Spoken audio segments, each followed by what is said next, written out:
మరి ముఖ్యమైన స్థానాలు పిఠాపురం, హిందూపురం, నగిరి. నగిరి నుంచి రోజా గారు, పిఠాపురం నుంచి పవన్ కళ్యాణ్ గారు, హిందూపురం నుంచి బాలకృష్ణ గారు. సో ఈ 3 స్థానాల్లో ఎవరు మెజారిటీతో? ఇంకా మూడోది ఇది అడిగింది మీరు, పిఠాపురం, బాలకృష్ణ, ఇంకోటి హిందూపురం, నగిరి. నగిరి నగిరి రోజా గారు.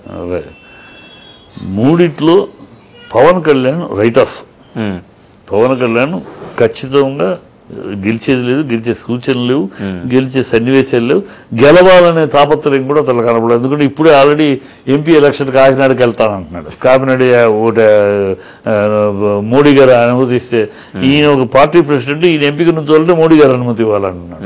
ఇక్కడే ఒక అతను లోపాయికారిగా అతను భయం కనపడతాడు, అతను గెలిచే పరిస్థితి లేదు, అది రిటర్న్ ఆఫ్. పవన్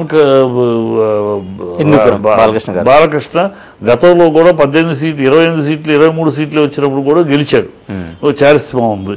సో 2 సార్లు గెలిచాడు. 2 సార్లు గెలిచినాక ఇప్పుడు పరిస్థితి కొంచెం 50-50 ప్రశ్నార్థకం, క్వశ్చన్ మార్క్, ఫైట్. ఇక్కడ రోజా కూడా ఫైట్, వీళ్ళిద్దరూ ఫైట్.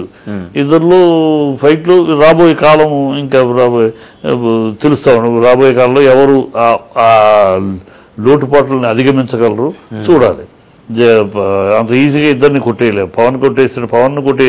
పవన్ అయిపోయింది. పవన్ చారిస్మా పోయింది, అతని మీద నాయకత్వం మీద విలువలు పోయింది. నాయకత్వంగా ఎవరు అతను ఒక నాయకుడిగా, ఒక ప్రజానాయకుడుగా, ప్రజా సంక్షేమం ఆలోచించగలిగిన నాయకుడుగా చూడలేదు. ఉన్న సినిమా గ్లామర్ తప్పితే, సినిమా గ్లామర్ మీద కేకలు ఏలలు తప్పితే ఓట్లు కావాలి.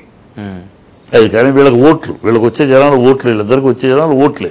ఈ ఓట్లలో వచ్చే ఎంత పర్సంటేజ్ ఓట్లుగా వెళ్తే ఎన్ని చీలుతాయని రాబోయే కాలంలో చూడాలి. ఇంకా ఇప్పుడే మొదలైంది, ఇంకా 20 రోజులు ప్రచారం ఉంది కదా. ఈ ప్రచారంలో ప్రజలు ఎట్లా అధిగమిస్తారు వీళ్ళిద్దరు. సో వాళ్ళిద్దరిది 50-50, ఇది 100%